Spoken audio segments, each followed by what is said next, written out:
Good morning, good afternoon, or good evening, wherever you're watching. Welcome to another episode of Crime Time with DutyRon. Guys and girls, you know the deal. I'm a retired New York City police detective, and if you like all things true crime related from the police detective's perspective, hit that subscribe button, hit that notification bell so you'll get all things DutyRon and Ed Wallace when we go live or upload another video. Hey, today, just as the topic says, the title says in this video, it's the trial for Trezell and Jacqueline West. It's on day 11, and on day 11, we have a bombshell witness that took the stand. Her name is Maria del Carmen, and she was on the stand describing some things that she saw in regards to this case. And just in a moment, I'm going to get into it with you with no other than my good friend, the lawyer mystery maven, Jess. So she is going to join me as we give you a little bit of an overview and a background on what is going on here with the testimony on day 11. But before I get into it, I want to say thank you to the Patreon supporters, the channel members, the replay viewers, the moderators, and everybody who helps out here. You guys are what makes this a great place. And let me just say this, okay? I know today is my birthday, but this is not about me. This is about us. We're doing this video. We're going to be talking about the Trezell and Jacqueline West trial. We're going to give you our in-depth coverage on this. Day 11, I feel what I heard here this morning, and I'm sitting here listening with an earbud on my birthday all morning to this testimony is definitely the most riveting that I've heard so far, thus far, day 11. So without further ado, I want to introduce my good friend, Jess, the lawyer, mystery maven. You know, she's that's going to continue to stump me, Jess, from now on, because I know you as the mystery maven. Jess, thank you for taking out the time and coming and hanging out with us today for a little bit. No problem. Thank you for having me. Yeah, you know, you and I have been listening to the audio on this trial from day one, right? And I feel, you know, as a retired law enforcement detective, and I've testified at many trials, and I've testified at grand juries and so forth. What I was hearing here this morning from Maria del Carmen was just the most riveting and shocking so far in day 11. What's your thoughts on that, Jess? Yes, I totally agree with you. You know, this case is like none other because we don't have anything. We don't even have a witness list. So we can't even try to deduce who's coming and who's going to testify. We know there are a lot of people. So, you know, every day is like something new. And this was very unexpected today and very concerning, to put it mildly. But yeah, definitely was something that took me by surprise to hear. Yeah, and I text you as Bombshell, and I really meant that up until this point, because, you know, folks, all of the witnesses that we've been hearing from have been, you know, neighbors, professional police officers, detectives, crime scene unit. We heard from the dog handler this week. We heard from crime scene unit female detective from Bakersfield Police Department. We heard from the computer crimes and all of the forensic you know, analysts that have reviewed email, Google accounts, cell phones, and all of that stuff is fascinating. Listen, Ed Wallace, if you're listening from Osaka, Japan, we think crime scene and forensics is fascinating.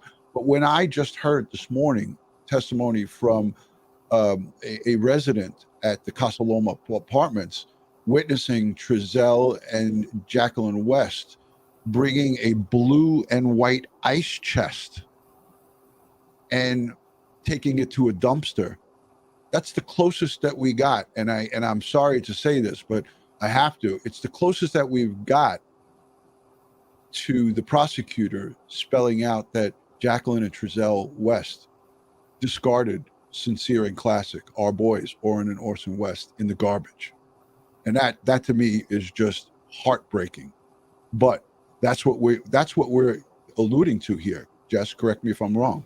That's right. I believe this is the strongest piece of circumstantial evidence yet presented in the case.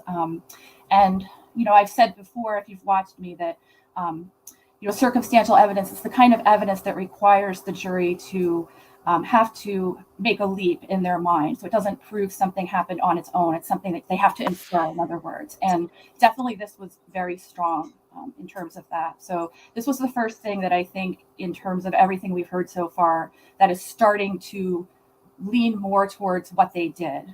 A lot of the stuff has been some of it has been a little dry here and there, and a lot of it was just trying to get the records and the data and all of that stuff into evidence. And we'll hear about it soon, but this was an eyewitness to something, and it was very, very strong, I think.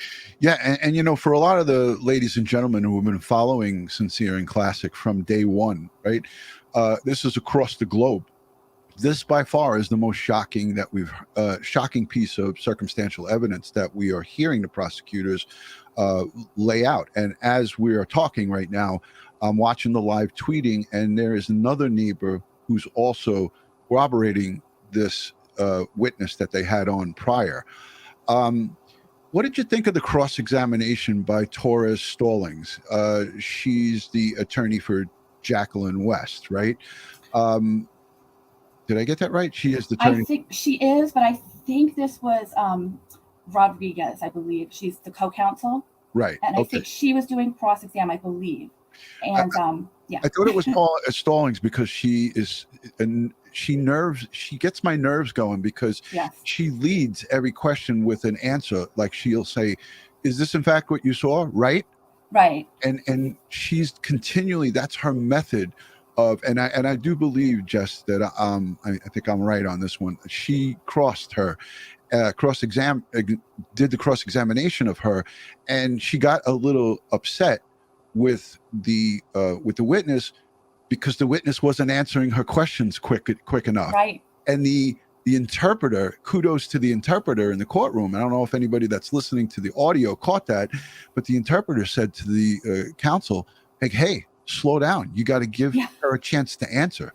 Did you catch that, Jess? I did, and that's unusual. You don't normally see an interpreter telling the attorney, calm down, back off a little here, and let this lady understand the question and be able to answer. So she was doing that thing that they've been doing, I've noticed.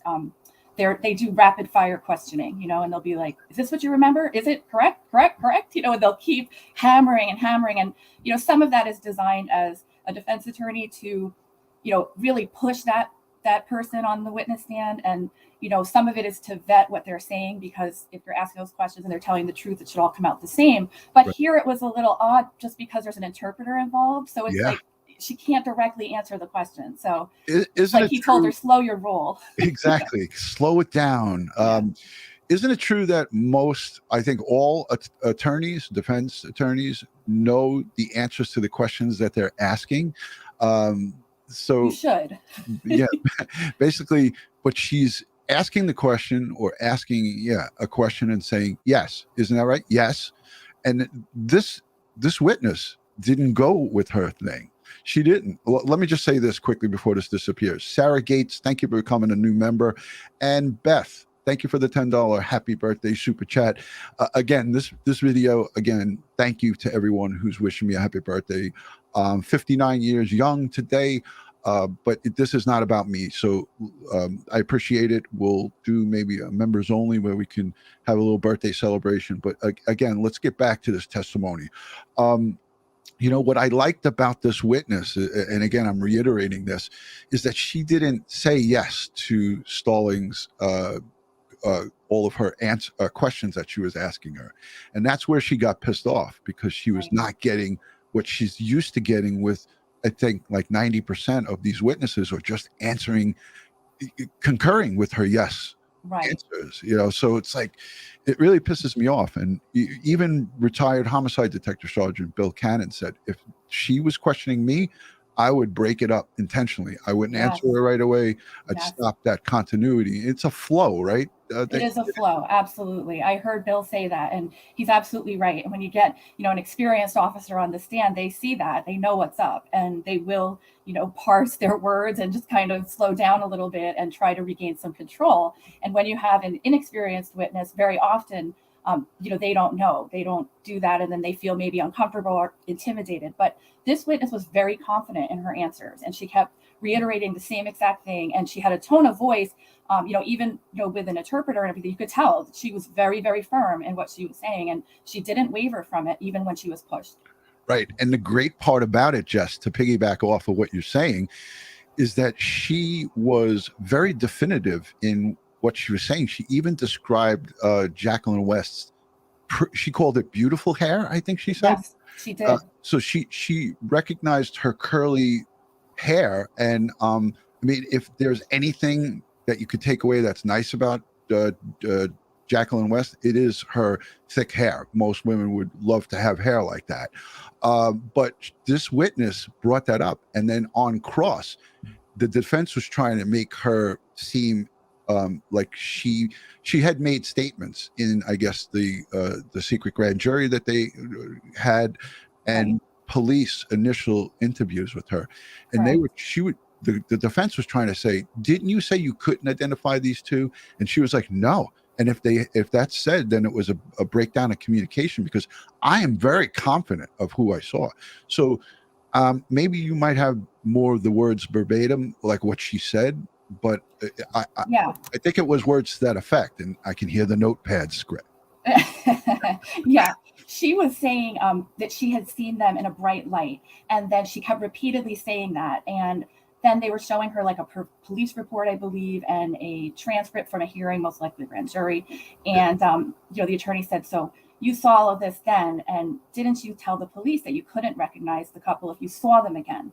And she kept saying, no, that's not what I said. And I think she even said that perhaps they misunderstood or didn't translate properly.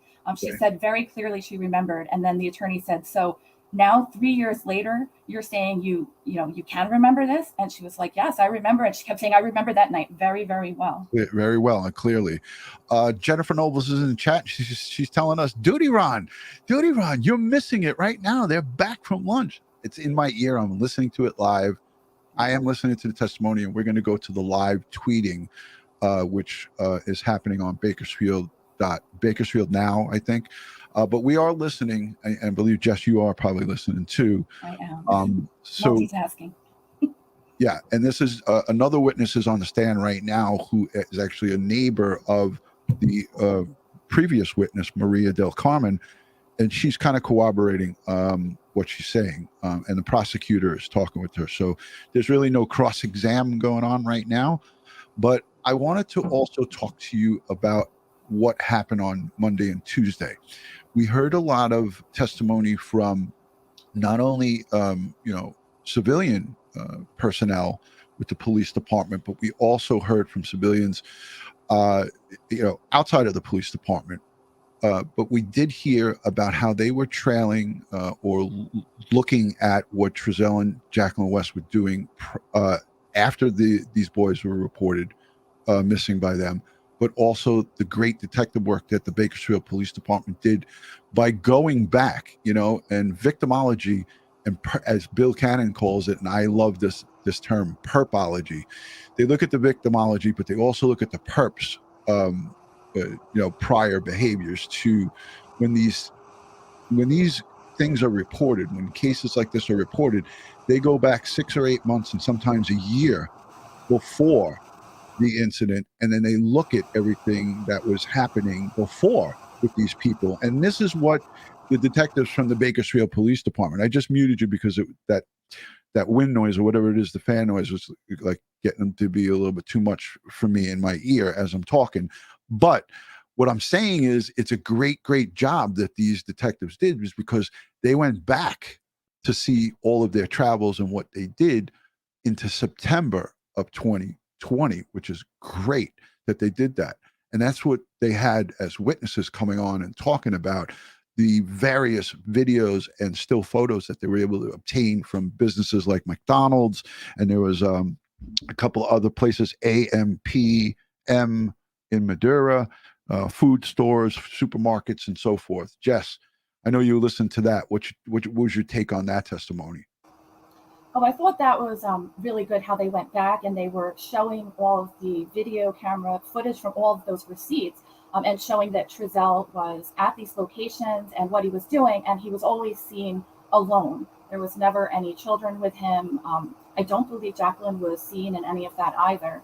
Right. So I thought that, that was good, and how they went back. And I think that I started to feel very encouraged last week, and then even this week, I was very encouraged by the police procedure that was followed here. Yeah, and we spoke about this the last time we got together. Is like we were waiting for the testimony to start from the more advanced. I mean, I'm not saying, and this is not a dig to Cal City, but I'm talking about a large size police department. They have crime labs, they have crime scene units, they have the homicide squad. California City is not set up for that, and we can't really expect a lot from them. But now that this trial is going into day 11, we're hearing a lot of stuff from the Bakersfield Police Department. We're going to still hear from the FBI. And don't forget, Jess, this case they took over on March 1st of 2021, Bakersfield officially. But they, as we see, have been in the background since day 2 on this case. Day 1, day 2, they were called in early on in this thing. So it's a good thing. I want to play a little 2-minute video from yesterday's coverage. This is from Bakersfield Now. So these are the people who are live tweeting. So let's take a peek and take a listen to what these guys had to say. And I think Kaplan, I have one from Dave Kaplan as well. He might be on this. So let's take a listen. Day 10 of the West trial, attorneys showed a lot of security video on the day the West reported those boys missing and the day that they said that they had dropped their other sons off at Trezell's parents' house in Bakersfield. David Kaplan was in the courtroom and has more. Today, 7 different Bakersfield police officers or detectives testified about their part in the investigation. This was regarding surveillance video from a neighbor of the West in California City and different businesses the West went to in Bakersfield, a program specialist for the Kern County Department of Human Services and a regional manager for the Casa Loma Apartments on Lotus Lane, and a criminalist at the Kern Regional Crime Lab spoke to. The defense continued their efforts to try and prove law enforcement didn't look into every possible angle available to them during the investigation. Bakersfield Police Detective Paul Hernandez was assigned to watch the 24-hour security video from December 21st, 2020 from the West neighbor. Attorney Alexia Torres-Stallings asked if he noted in his report lights that flickered or 2 different cars that drove by the house starting at 5:21 p.m. Detective Hernandez said he did not. Hernandez confirmed he saw a person in the video walking by a bush next to the West house at 5:37 p.m. Trezell called police reporting the boys missing around 5:30 p.m. Next, the prosecution tried to show the lack of Orrin and Orson's presence with Trezell and Jacqueline. Bakersfield Police Detective Kyle McNabb testified he looked at security camera footage and receipts of different stops the West made in Bakersfield December 19th, 2020. That was the day the West say they dropped their 4 other sons off at Trezell's parents' house in Bakersfield. Orrin and Orson weren't seen in any of those videos. 2 other officers testified that the 2 boys weren't seen in surveillance videos that captured Trezell around town. Now, 2 other officers were called to the stand, and we learned that the boys' biological family members were not issued search warrants. We'll be back. So that was interesting to hear that, Jess. Again, this was a recap of the previous day, and we heard about a lot of the searching that they did and the various different units that came out to do the investigation. Hey, I wanted to ask you, we heard from the Canine handler. I wanted to get your take on what that Canine handler said and how well she did or how well she didn't do on the stand. What was your take on her testimony? She was very, I think her personality, you could tell she was a little nervous, and she was a very bubbly kind of person, but I think she came across as very authentic and genuine and everything. She had testified that when she arrived that night, when the boys were reported missing, that she brought her Australian Shepherd, I believe, Sadie. And on that night, she said that they didn't find the scent, the human scent of the boys anywhere. That was very, very concerning. And then she also testified that she was asked to come back, I believe 2 days later after that search, and do another search. And this time she was doing a search in the backyard, and they split the backyard up into 3 sections. And the dog had gone in the backyard, and in one corner of the yard, the dog was whining and jumping up and basically signaling to her that there was a scent. And so she testified that on that day, I think she said the wind was 15 to 17 miles per hour. So she said that would result in that kind of a response where the dog does not know exactly where the scent is coming from. And so the dog was looking up in the trees and was by the fence and alerting something. And then later went over to these 2 areas, these mounds of dirt. And Jacqueline had actually said she had referred to those 2 mounds of dirt when she was interviewed in the interview with Detective Ryan on December 21st, I believe. Yeah, it was and 21st. Yeah, and it was interesting because then we saw this come up now with the dog, and the dog alerted to remains at this site. Now, we learned on cross-examination that when officers dug there and looked there, that they didn't find any human remains. But it was interesting the dog alerted. So I think the most powerful part of that testimony was, once again, it's just really providing some circumstantial evidence that the boys were not at that location when they were alive. They were not there when the dog was there to come and search. The dog showed no interest in the van and, no interest anywhere in the house. So I thought that was good. And it showed that the boys were not anywhere inside that house, or even just that little hit that she had outside. And we got it backwards when we were reporting on this. We were being told that they got a scent inside, but then nothing from outside. Right. So kind of, when you hear testimony at trials, it kind of crushes a lot of the misinformation that's out there. And I guess, even the media was reporting on it. And then we also had that whole thing with the dog was chalk. Yeah. Remember, people were reporting that the dog, that was a big thing. Right. But we heard in the testimony. So I keep putting the super chat up because I don't want to miss it. D. Marsh, thank you for the $10 super chat. She says, happy birthday, DutyRon. Thank you so much. You're so sweet. Ray is a good friend of mine from the Periscope days. So that's about 6 years in the past. Ray, pour me a drink. It's my birthday. Thank you for being here, Ray. Cheers. Yeah, thank you. So yeah, I think it's so important to have people listen to this testimony, and you could hear it live. I'm going to have it linked in the description, but you can't rebroadcast it. Again, we'll go through that again for the jagaloons that it might be out there listening. Yes, people are frustrated that they can't hear other people rebroadcasting it on their shows, but you can, as a regular, no matter where you are in the world, you can log on and listen to it online live as it's happening. You just can't replay it or listen to replays because the court audio is not a replay. But you can also do this. You could go to Twitter, and I'm going to put this on full screen, Jess. So now we're off the screen. But look, an hour ago, there was this. There was the tweeting coming out of Bakersfield Now. Go over to Twitter, and you don't need a Twitter account to follow this. You could just go on and go to twitter.com, /Bakersfield Now. And here, an hour ago, Maria del Carmen Noriega Salas. Wow, that's a mouthful. I'll just call her Maria del Carmen. That's what I wrote down. Is being and is on the stand presented through an interpreter, a Spanish interpreter. She told prosecuting attorney Eric Smith she lives in the Casa Loma apartments on Lotus Lane. She has lived there for 10 years and is still residing there. And then here's the whole string of questioning where she goes into her testimony of seeing Trezell and Jacqueline West take a ice chest that was blue and white in color and go to the dumpster, and she heard a loud thud. And then they came out with nothing. And Jess, do you have anything else to add to that I might have missed in regards to that? No, I thought it was interesting that she said the reason why she remembers that night, and I feel like this gives her credibility, because she said she was in her daughter's apartment, and her daughter was also a resident there, and she had just moved to Massachusetts. So she was in this apartment cleaning it at 11 o'clock at night.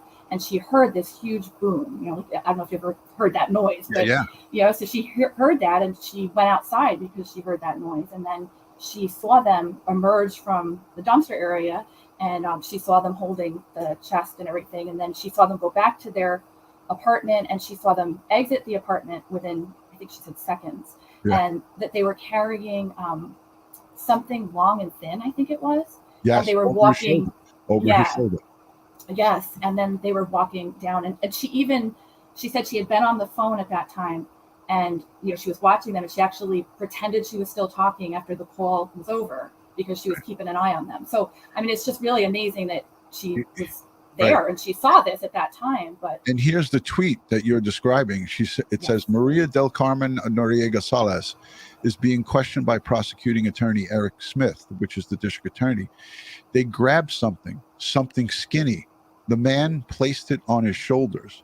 They continued walking like they were going to the grass area, and then they made a turn. So that's what you were saying that she was alluding to, is that potentially he could have had the boy or a boy over his shoulder or something over his shoulder. But it said they grabbed something skinny. Now, I was surprised, Jess, that there was no expansion on that. Yeah. I would have thought that the defense attorney would have questioned, like, what are you referring to in regards to something skinny? Right. They don't want to touch that because what's she going to say? Like you said, if she said that she saw something, right, that something could be anything. So if they dig too deep on that question, they might not know what the answer is, right? And they're not going to like that because she might say something that's very damning and looks bad for their client. So. Hey, friends in the chat, I don't know, can you guys see this in the chat? But there's no real way I can make this bigger, I don't think. Hold on, let me see. I don't want to, oh, I can. Look at me now, Mom, no hands. All right, so I did do this on my own. So here, I'm going to highlight. This is another tweet, and you could watch and listen to the tweets play by play. So the witness is being questioned by the prosecuting attorney, and she says she saw a man before that once. He had a stick in his hand. And remember, we always heard of that Trezell always walked with that stick. He always had that stick thing. I don't know if people who are following this case knows about Trezell, and he always walked his dogs, always was with his dogs with a stick. So she said he had a stick in one hand and a diaper in another. That time was a month prior to when she saw him with the woman and the ice chest. Right. So there's this string of questioning right here is really fascinating, and I'm trying to find the real juicy part. Did that happen early on in the questioning? Okay, that was more towards All right, so it was towards the beginning, right? Yes. Okay. There it is. Do you see it right there? Go on down a little bit. Here? Yeah, and she says she sees the couple carrying the ice chest. Yeah, I'll let you read this because your voice sounds so much better than me. Maria del Carmen Noriega Salas is being questioned by prosecuting attorney Eric Smith. She saw the couple carrying an ice chest. It was blue with a white lid. They were each holding a handle. Smith asked her how big it was. And then after that is when she said she heard the thud, right? I think she heard it before. Oh, so right, because she saw them coming out with the chest. Right. She alluded to that it was empty, right? Yeah. Yeah. She heard the noise first, and then she went outside of the apartment, and then she saw the couple. Yep. Jacqueline. There it is. Yeah. Yep. I see it right there. Yeah. All right. So this whole link and this whole string of a conversation, I'm going to link it down below in the description in this video so you guys can go over and watch it. Right now, I'm going to go up to the top of this feed, and we'll see who they're questioning now because it sounded like somebody from law enforcement. Criminalist Alfredo Baquea is back at the stand. He's being questioned by prosecuting attorney Eric Smith as he is going in the van, taking pictures using gloves. He took as many pictures of the van as possible. So they have a criminologist. This is somebody from the crime scene unit. So I'm going to look back here, and I'll put the tweets back up so everybody could see it. And this is what you could do in lieu of listening to the live audio. Let's just say you can't you can't hear the live audio. You're busy. You're at work. You're doing something else. You can go to this Bakersfield Now Twitter string and look and listen and read. I mean, everything that happens in court. So the other woman that testified after Maria del Carmen was Laura Aguirre. Am I saying that right? Aguirre? Probably not. But she's being questioned, and that was basically what I was hearing in my ear, is that she was kind of corroborating the testimony from the previous witness. And the cross was really like, hey, I want to ask you about that, Jess. How come the cross-examination of Miss Carmen wasn't really like they were going for the jugular on her? With you mean with? Yeah, with Maria del Carmen. With with Maria del Carmen, yes. the one who said she saw them come out of that the dumpster area. The woman that I got the impression that, this is, I think I had said before in one of my videos on this, that sometimes you have facts that are just bad facts. You have a witness and it's just not good for your client, right. And you got to be careful. Like, you have to make sure that you present things the right way. And I feel like there wasn't really, like, what could they really do, right? Like, this is circumstantial evidence. It's obviously in as evidence, and we have a witness on the stand. So I think they were like, well, what can we attack here? And then they probably said, well, let's look at the police report and let's talk about her veracity and her recollection of things, and right. And then they pushed her on that, but they didn't really get any further than that. It was just limited to that one thing.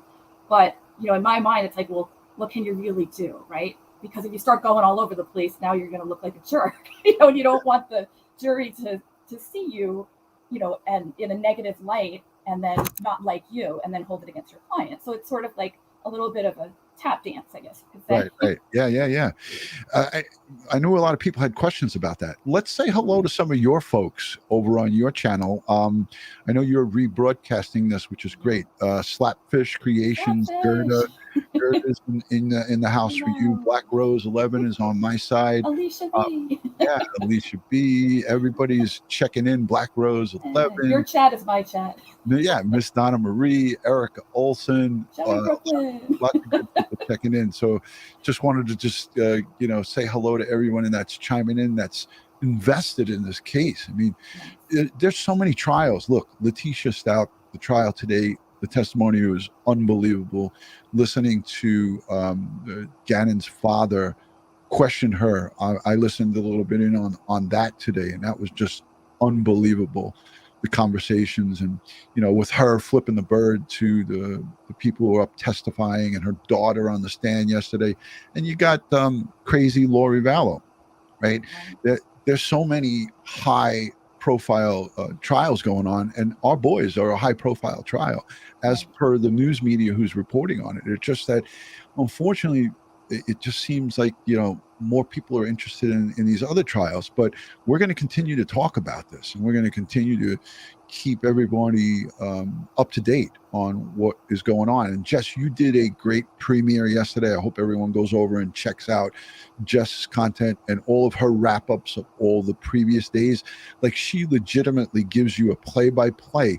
I mean, kudos to you for doing that, because it is the most clear and concise and in layman's term explanation of each day's wrap that I've heard yet to date. And I got to be honest, I'm a little biased because I like you a lot. So, well, thank you. But I haven't heard anybody do what you're doing without fluff surrounding it. You know what I'm saying? Like, I don't like fluff. I'm not really a fluff person.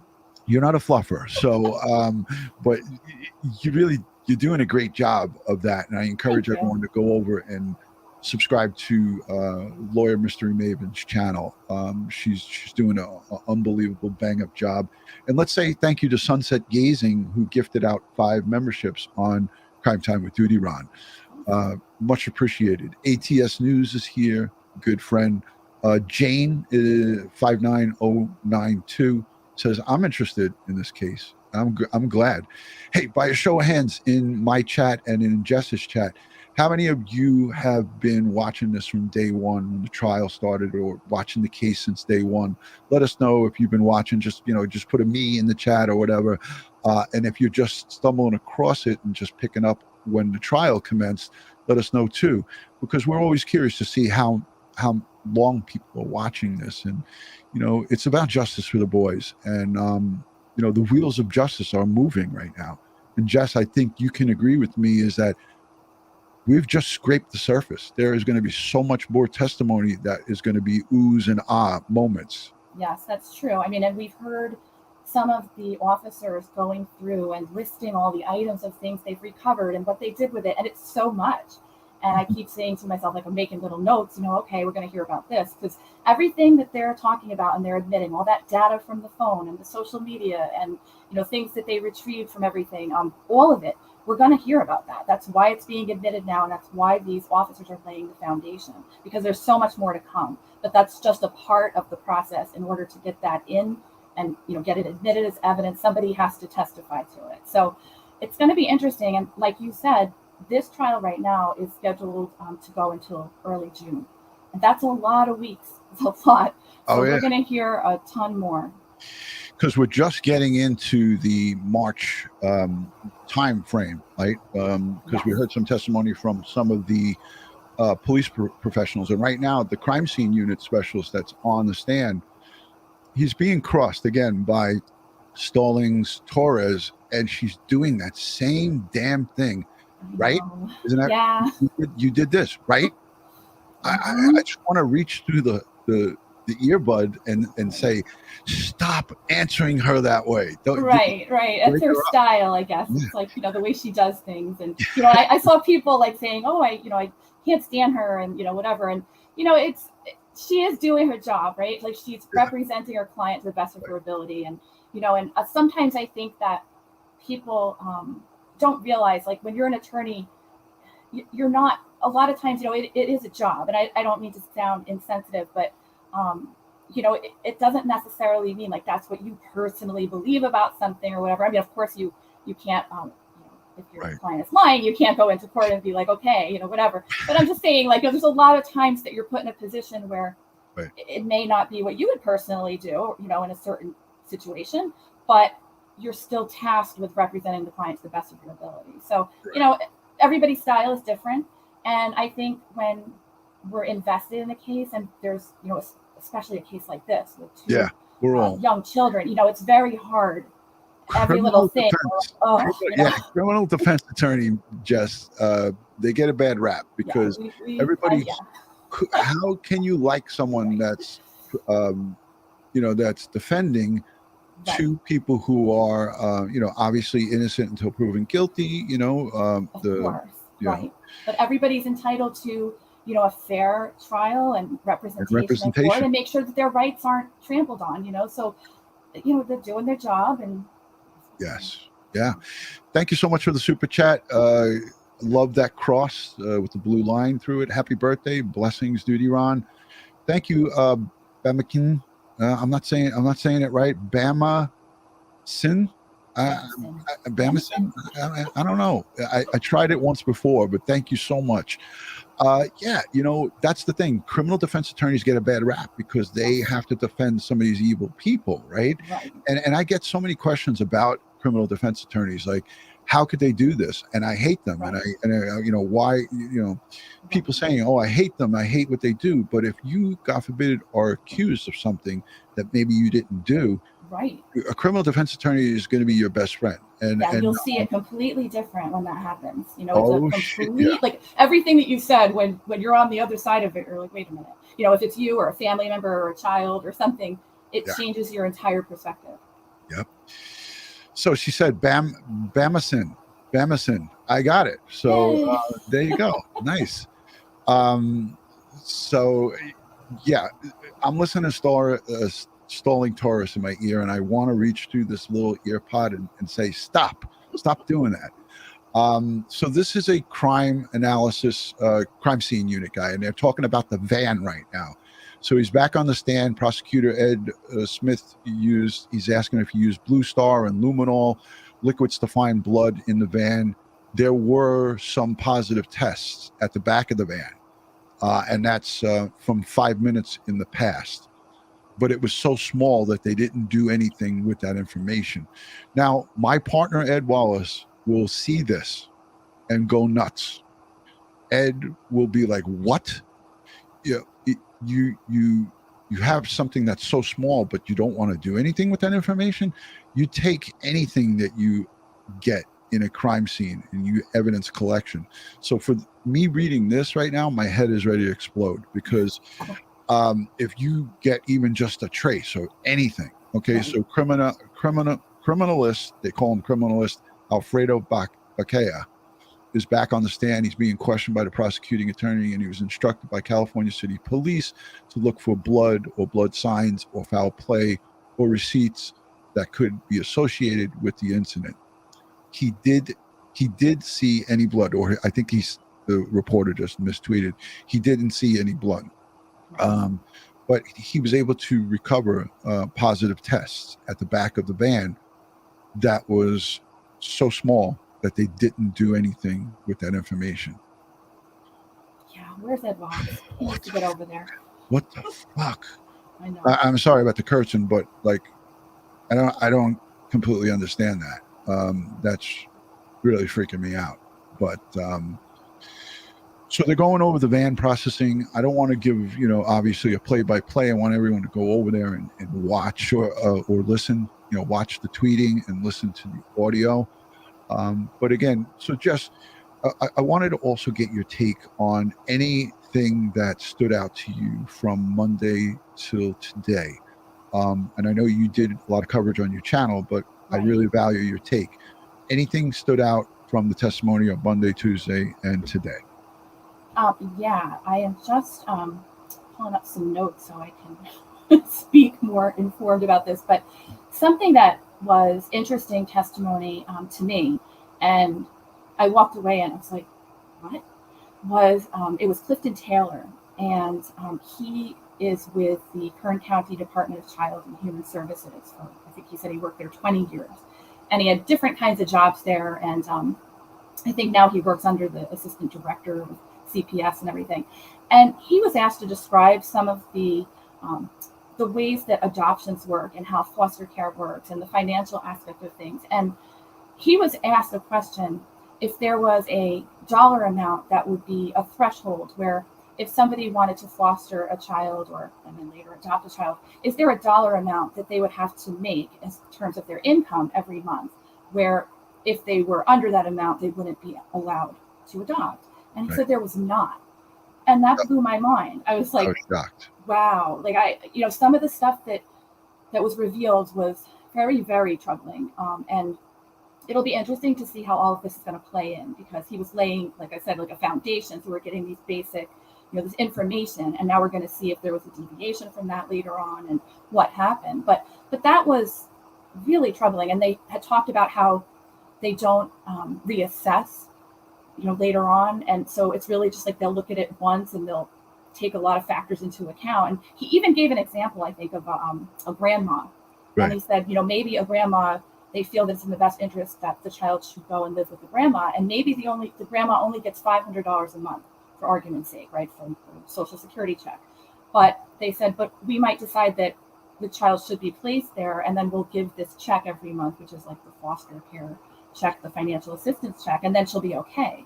Right. But it just seemed like the money aspect of it, like that it wasn't really vetted. Like once they go through it once, they never revisit. So in other words, like you could lose your job if you had one, and you don't have to report that or anything. There was no legal requirement. So that was very troubling information. Yes, I agree wholeheartedly. And I think we may have discussed this like by text or on the phone. I think last night we talked about this. Yeah. So I wish the money, there was no minimum limit of money, but they are just, like you said, just have to show that they're receiving either housing or financial support from another means. That to me is just the biggest load of hogwash that I've ever heard. And I also was out of the gate if you remember, this gentleman that was testifying on behalf of Kern County DCFS or whatever they call it over there, he read this pre-written statement of like basically I never heard somebody come on a stand and say, my boss said that I have to read this. I wish I had it like verbatim. Maybe I could go back and look at the tweets. It was you got it? I don't have it. It was a mouthful. It was a lot. And I said, when he said it was like the needle on the record. Like I was sitting there listening and I'm like, what did he just say? And then it was funny because the judge goes, who told you to say that? And he said his boss. Yeah. Oh my God, that freaked me out. How many of us in the chat here, how many of you guys in the chat heard that disclaimer? I was listening to it live while I was driving home from work, and I almost pulled the car over. I was like, what the? I was like, oh, hell no. Pardon my French, but you're an asshole. I was like, what? And that it seems so suspect. Like why do you have to put a disclaimer out? No, it's not a good way to start off as a witness. Like you don't want your witness to come off defensive. Like just it was right off the bat. He was defensive. Like I'm not going to do this and blah blah blah blah blah. Exactly. Lieutenant Pete Pranzo, Harlem Raiders, retired street crime lieutenant from the NYPD. Him and his wife Richella sends in a $20 super chat. She says, "From Richella and I, sending wishes your way. Happy birthday." Thanks, brother. I appreciate it, Pete and Richella. You guys are awesome. Yeah. So like to me, that was like a big red flag. And then, so many people, Jess, over the course of covering this case have talked about corruption in Kern County social services and how there's like this award system for the more placements that they put in more permanent home children. They called it that reunification thing. The more that they do that, they get bonuses and benefits. And I was never able to verify or look and see where that is in writing, but they didn't talk about it in court. No. But it's just so much, there's so much bull crap that goes on in these, in some of these counties that like you hear so much of it and you're just like, this is a whole nother thing to speak about. Right now, the primary concern is obviously getting justice for our boys, right? Sincere and Classic, or in the North and West. That's what's happening right now. But I think after this whole thing is over, we heard it in the Valva case that the county executive in Suffolk, Stephen Ballone, was like, "Oh, we're going to do a complete revamp and overhaul and check everybody who's had, everyone who's touched these boys." So that's how they worded it, but they haven't done anything about it. Right. I haven't seen anything come out, and I keep asking myself because I think of the victims, and and I think to myself, what are they doing? What's happening? Big political circle jerk. They just basically they just go like this. They point their fingers at everybody else. It's the police's fault. It's the teacher's fault. It's the nurse. It's they blame everybody but themselves. Christopher Fan always. Happy birthday, DutyRon. Thank you so much. What a great picture of that dog. Oh, so cute. Hey, he or she. I love dogs. It's like they're smiling. Love all animals. Hey, WJW Willow. Wow, that's a mouthful. Thank you for being here. Appreciate you, and thank you for the support.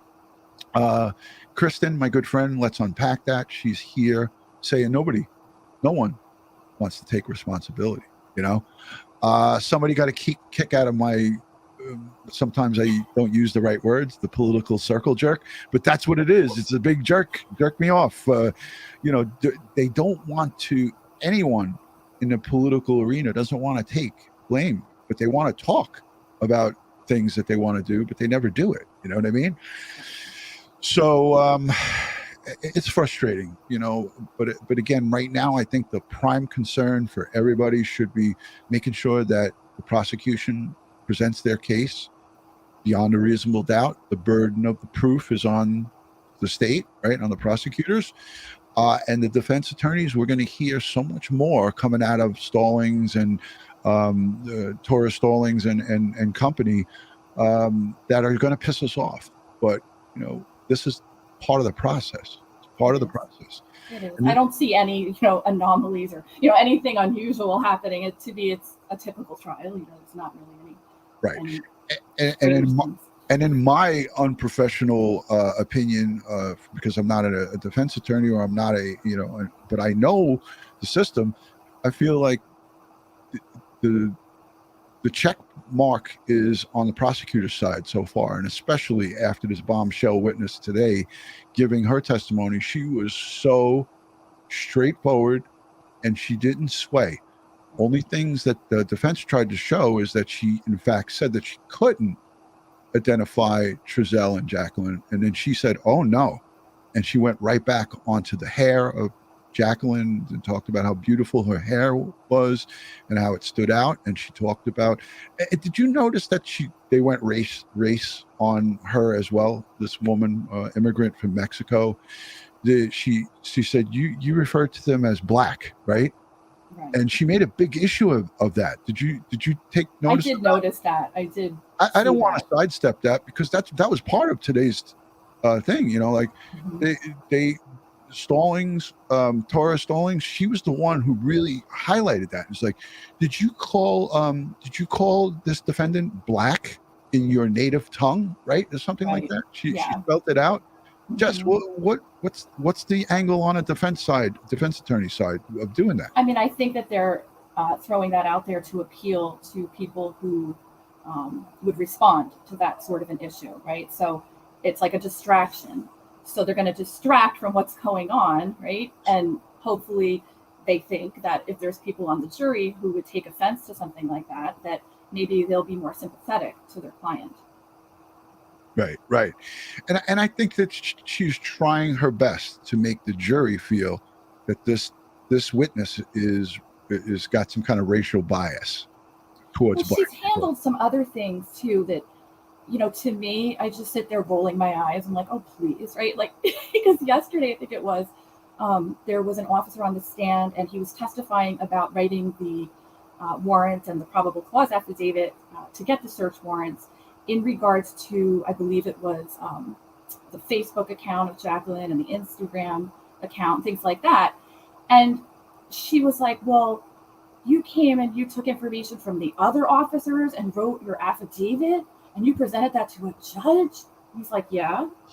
And she's like, but it wasn't from you personally? And she was going on. And in the normal world and in normal practice, that's very common, that the officer will collect the information. He has to be able to rely on the team of people that he works with, and he gathers the information and then he submits that to the court. So on redirect, the attorney kind of brought that back to earth.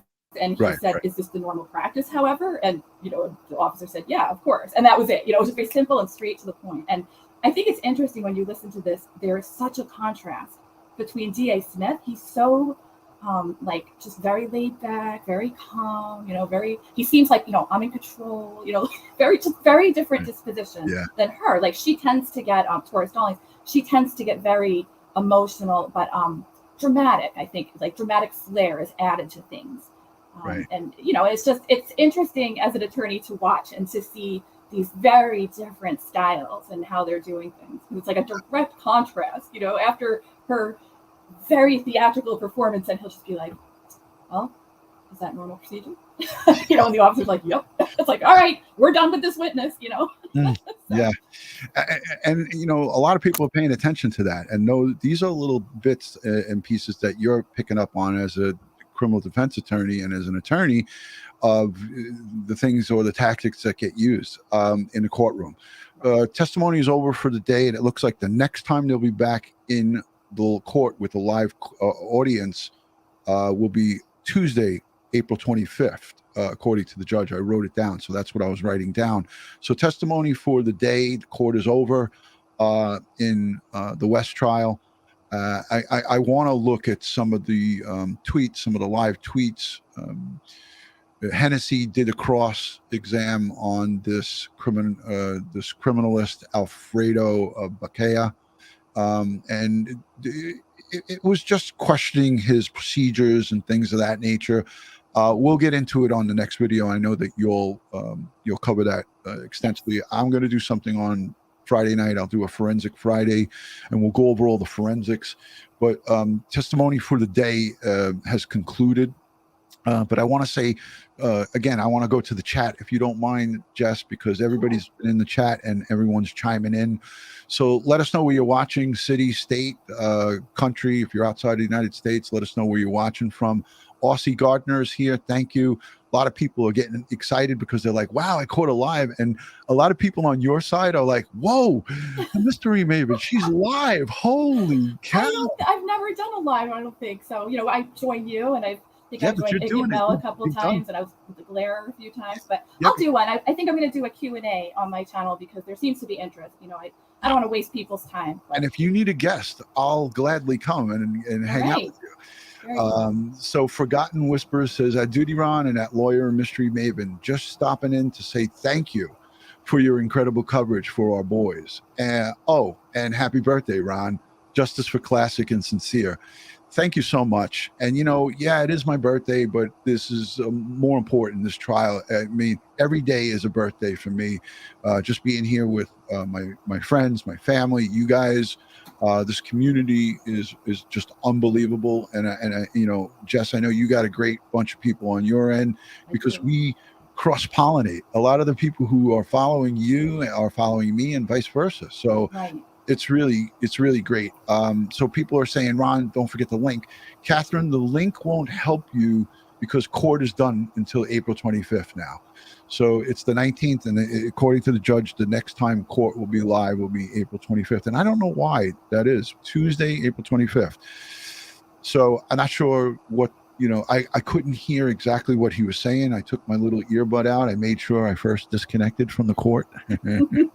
I made sure I disconnected from the audio. But anyways, that was just a little dig at my mishap. But yeah, so here's some people peeking in from the Jersey Shore on your side. You know what sucks about this is that when this chat is over, I don't get to see your live chatters on my chat. I get to see them here now. So let's highlight some of your folks. Heels. Then you got to come over to mine and watch mine just to see the comments. Absolutely. Heels in the air. Saying hello to you. Cash H is saying hello. Heels. Spurgy is here saying tomorrow is my birthday. If it's a he or if it's a she, happy birthday to you. Happy birthday to anybody that's celebrating or is going to have a birthday. Kudos to all the Aries out there. Let's see who else is checking in from your side. Alicia B is there. Cash H saying, exciting about a Q&A. So talk about the link, the live link, Jess. Give folks a little bit of an education. I'm sorry I'm doing this to you, but talk about the link while I look at the chat for a little bit. Well, the live link is, DutyRon has it posted. I have it posted as well on my community page. And if you go there, when you land on that first page, you just have to scroll down a little bit, and there's a little circle, and inside the circle is a little triangle, like a little arrow. And all you have to do is click on that. And sometimes when the court is on break or hasn't started yet, they're at lunch, it won't be working. So if you go there and you're pressing, it's like not showing anything. It's just because they're not streaming. They're pretty good about. I haven't seen them have like a lapse or anything where they just forget to turn it back on or anything. So right, yeah. And the whole thing is that the live link to the audio is only live when the court's live. Once the court shuts down, there's no replay to it. So I find that a lot of people are clicking on the link and then they're like sending me back a message. I can't get the link. Well, you're not going to be able to get it at 2:00 in the morning or when court is down. So exactly, it's sort of a one-shot deal. Like it's in the moment, meaning like you got to be there in real time, and if you're not there, it's over. Here's MMM Rhino Girl checking in from United Arab Emirates, Dubai. Thank you for joining. Eileen is here. Wild Z Pony, thank you for being here. Louisville, Kentucky, near Buffalo is USA Kiwi. She's trying to trick us with the USA Kiwi 1986. She's in Buffalo where it snows like crazy. But originally from New Zealand. Thank you for being here. 867-5309. 867-5309. He or she is saying, I thought that was odd too. So this is from way back. I'm going back in the chat. Let's catch up and say hello to everybody else too as well. Currently, Team Brittany is here. Thank you, Team Brittany, for everything you do. Gail Thornberry, she is so invested in this case, man. I see Gail all over the place. In every public chat, I see commentary from her. She says the apartment manager relation, she lied on the stand. She said she had complaints about Jacqueline. Holy Jackson lied to the Castelloma Apartments. Yeah, I mean, if you want to get some behind the scenes and 411 on some of the stuff that's going on, Gail always has it. She comes with her receipts. So thank you for that.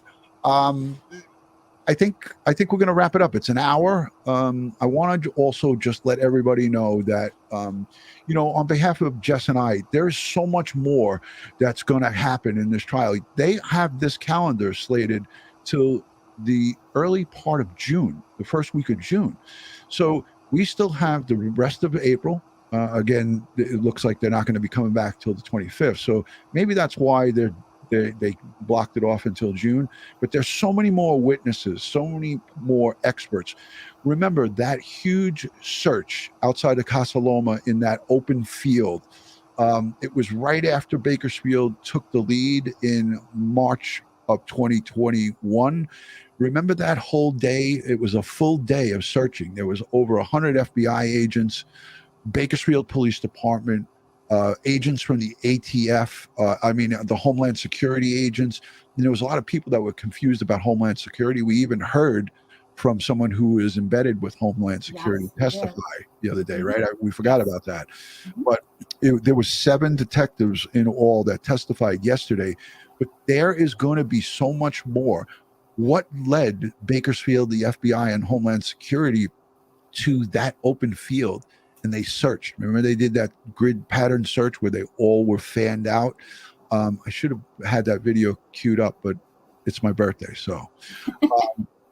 So I played that on a previous live stream. There is a reason they didn't just go and search that field just randomly. Right. They had to have had information that led them to that. And when Jim, what was the guy's name? I forgot the sergeant's name. That was his first name. But the sergeant from Bakersfield Police Department, and also the chief, Terry, was pressed really hard about what they were doing out in that open field and why they were there. And they didn't budge, Jess. Right. They didn't say anything. They were just like, we're just trying to cover all grounds here. But guess what? Yeah. When this trial commences after April 25th, and they start getting into some of the reasons why they went into that field, we might have another wow moment. You know what I mean? Yeah, absolutely. And I know you mentioned it before too, but we hear a lot of things, before these things go to trial. And just as an attorney, I could think maybe in some ways I'm more sensitive to knowing, well, that's a good fact, that's a bad fact. But like you said earlier, this trial is what establishes the real facts, right? So all of this stuff that's being introduced, it all has a purpose. There's a reason for everything we're hearing. And also, they said in the beginning that this is kind of going backwards, right? So it's kind of a strange progression in a way, because they started out with Cal City, and he said, they had to go back because they had to look, when were the boys last seen? So in some ways, this is a little bit of a different kind of presentation of a case, because they're going backwards. So it's all going to be revealed to us. They had to do that. They had to go to the field, like you said, and I'm sure we're going to hear about that, in the next couple of weeks. And this is where we're going to get all the real facts, the facts that matter, the facts that help establish the elements of a crime. Right. Hey, and here's a question from Aqua Eyes. Why didn't they dig up the grandparents' backyard? Why didn't they dig the grandparents' backyard up, at least sonar the yard? Now, I'm going to say this.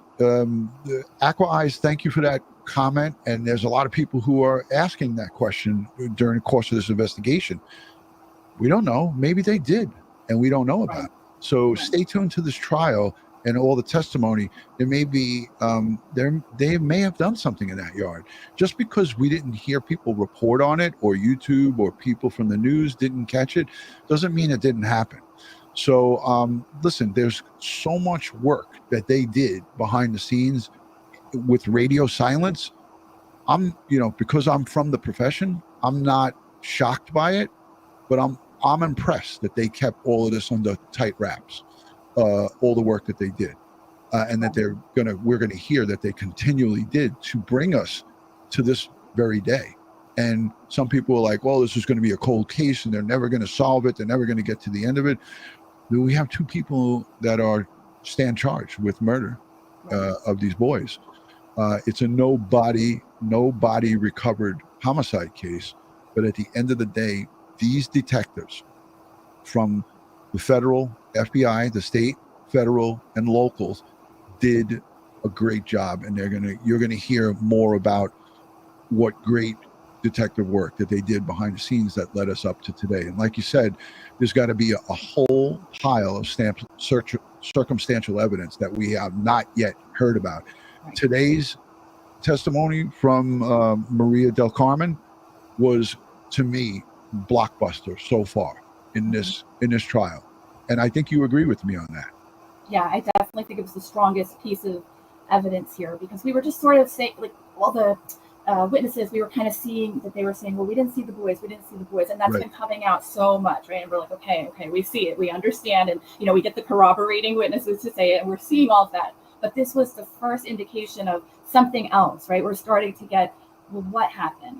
Where are the boys? We're starting to, slowly opening the door to that, and we're going to learn more too about what they think happened. But right, and it's like the peeling of the layers of the onion. Yes. The prosecutor is doing that, and we heard him say at the close of yesterday's court, he said, we remember, like the judge is always saying, okay, who we're gonna have back up on the stand in the morning. They trying to kind of gauge what the morning's going to be like, and he said, we'll have this witness back because you never know who's not going to show up. Mm-hmm. Did you catch that? I did catch that. Yeah, and so that, to me, I was discouraged by that, because you never want to hear a prosecutor say that. Right. But he was saying it for good reason, because maybe there was times where there was people set up to testify that they simply just didn't show up. Right. So and you have to wonder, like, are they reluctant for some reason? And it's a speculation for sure, but your mind starts thinking. Yeah. Super Tiffy Lynn says, I can't wait to hear the phone evidence. Like, we heard about some of the attempts that they made at retrieving phone, but we didn't hear about the contents and data inside those phones. And also 2 Chromebooks that were taken from the West, older kids. Right. I would like to see because a lot of these perps, and I always talk about the perpology, right? A lot of these perps will take other people's devices to do their shitty, slimy searches. So there could be a possibility that they could have used their own children's devices to try to mask their online searches and so forth. But the long arm of the law, it's kind of hard to get away from that. Right. Lovely Walcott on your side is saying, happy birthday, DutyRon. How sweet. Thank you. And to everyone who's wished me a happy birthday, you guys are all true friends, and I thank you so much for being kind to me. I contemplated not even going live today, but once I had this testimony that I was listening to from this witness with the ice chest, blue and white in color, her testimony for me was worth going live and talking to you guys about it, because I thought it was very, very important to talk about this, because this is big time. Again, Jess, I want to say thank you to you. I was going to take some questions, but we're way over the time. Thank you, everyone who has been here, and the replay viewers, all the new subscribers to Jess Lawyer Mystery Maven. Yeah. You want to talk about a little bit of your growth? You've had some good growth going on. I have. I was telling you last night, I think, when we spoke, that, I did YouTube. I used to watch YouTube during the virus, right, as a pandemic. And, and I was saying, I didn't know what I was getting myself into. And, and I would just talk in some chats. And then one day I was like, I'll just do this trial. And I started doing the Theranos trial, and which was interesting. And then I just, started to do a little bit more. And I'm still learning the ropes, but it's so nice to have support. And I really enjoy talking to the people who engage and leave comments. I love reading the comments. I've learned so much from people's comments in the chat. There's things I don't pick up on, and I get in the chat, in the comments, and it's awesome. And I think that it also gives a perspective of what a jury might be thinking, and all of that information is so useful to me in my real life. Doing what I do, and I really appreciate all of that. And but I've had growth with this trial. I've had a lot of support, and there's a lot of people who care about the boys, and that makes me so happy. Because covering this trial is like the least I could do, and it just makes me happy that there's so many people out there who really care, and that these boys' lives mattered, and they still do. And to defend in defense of you, not that we need to defend you, but you've been covering this case from day, like early on. I'm not sure if it was from day one, because I watched it. Like I was watching it develop, and then once it started to get into like more of the legal, it was hard because of the gag orders. It's like, well, what the heck is going on here? So we had such limited information, but now that we're getting more, it's a lot easier to be able to cover it. Yeah, it's awesome. And to answer a lot of people's questions, like, they're saying, and you and I spoke about this on the side today before we went live, we're going to hear about what Bakersfield Police Department did after they interviewed this witness, and she said that she heard that loud thud in the dumpster. We're going to hear that.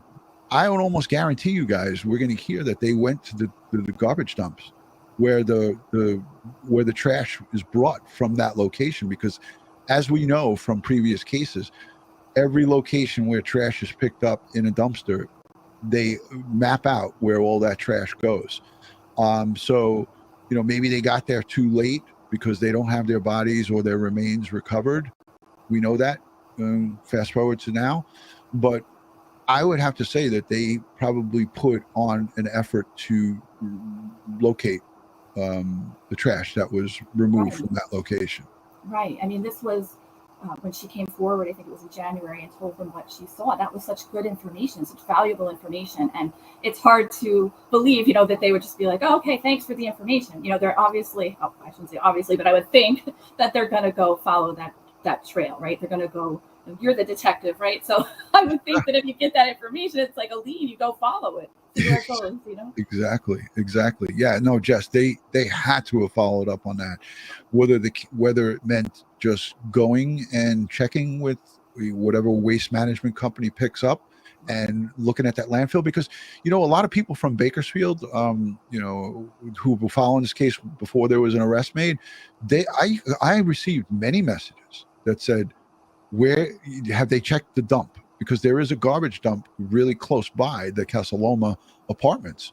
So there is a landfill close by. So I remember this, I might be getting old, but I do remember a lot of things. And people were asking me, hey, DutyRon, are they checking that? And my answer to them was, I hope so. I hope so, right. But we didn't know this. And today, fast forward to April 19th of 2023, that was our wow moment for this trial on day 11. That was the most compelling testimony that I heard so far, at least in my opinion, that was the most compelling, outside of the police department testimony. And that woman was really, really sure of what she was saying. Right. So, yeah, she came off as very credible. Yeah, absolutely. All right, Jess, on behalf of Crime Time with DutyRon and the community here, I thank you for giving us your expertise from the criminal defense attorney side. I want to thank all of your people who are cross-pollinating and subscribing here, and my people who are going over to your channel and subscribing and supporting you, because you're great and you're doing some really, really awesome things. And I hope to get together with you again and do it soon. And if you do a live, I would love to come on and hang out. All right, that sounds good. All right, guys. Hey, everyone, have a great day. And as I always like to end these, God bless the world. God bless the United States of America. God bless each and every one of us here in the chat, but especially these boys, Sincere and Classic. We send their sides, the bio side and the people who care for them the most, the community and everyone who's watching this and following this case, all of the people across the globe who are supporting this case throughout. We send you strength, prayers, and positive vibes. Thank you for joining, and take care from Jess and DutyRon. Thanks, guys.